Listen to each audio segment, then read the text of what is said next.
Bonjour à tous, bienvenue à ce moment de philosophie pratique où pourquoi, quand on est parent, on est aussi un petit peu philosophe.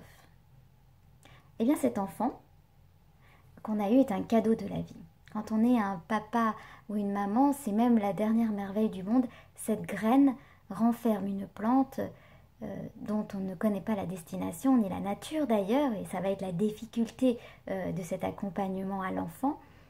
Et nous allons nous improviser apprentis jardiniers.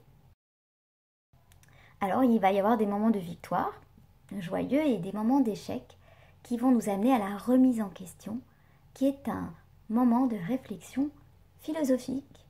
Et oui, puisque de ces échecs, on va en tirer une expérience et cette expérience va construire notre art de vivre avec un enfant.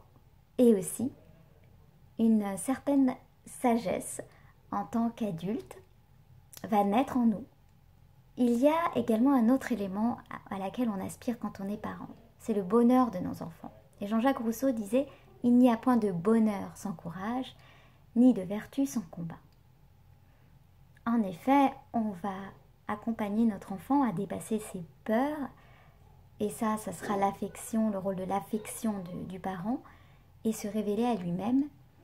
Mais j'aimerais rajouter à la phrase de Rousseau « Il n'y a point de combat plus honorable que celui que l'on mène pour le bien d'une société. » Et c'est là vraiment que l'on va s'épanouir en tant qu'adulte et qu'on souhaite pour nos enfants, pas seulement de vivre la société parce que c'est de la nature humaine que d'avoir des amis, mais également parce que c'est un terrain d'expression de lui-même. C'est là où il pourra assumer sa responsabilité dans la cité, disait Socrate, et devenir citoyen. Enfin, est-ce que philosophie est compatible avec parentalité? Eh bien, dans la réalité, le philosophe se définit comme amoureux de la sagesse. Alors, les enfants sont un peu l'antinomie de ça. Mais en même temps, le philosophe aime les contradictions. Et lorsqu'un philosophe est avec un enfant, il a une expérience toute nouvelle, un regard neuf, celui de l'innocence de l'enfant.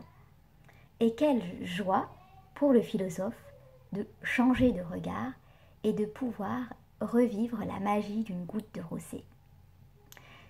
Tout ce qu'on vit en tant que parent avec le moment de la petite enfance sont des moments merveilleux, parfois même métaphysiques, puisque la question de la magie de la nature s'offre à nous, non pas comme questionnement, mais émerveillement. Puis, il y a l'âge de l'enfance, l'âge du pourquoi, l'âge de la tyrannie du pourquoi, j'ajouterais, qui est un âge qui est aussi satisfaisant pour le philosophe, puisque le mode de pensée du philosophe part du questionnement. Socrate ne questionnait-il pas tout le monde en place publique pour les éveiller à eux-mêmes? Il s'agit là de faire prendre goût à l'enfant et aussi à soi-même de pratiquer le questionnement pour aborder des questions telles la science, la nature et la compréhension aussi de la nature humaine. Tellement d'éléments de curiosité à développer et aussi d'éléments d'investissement intérieur et extérieur. Voilà un beau programme pour le parent philosophe et l'enfant philosophe.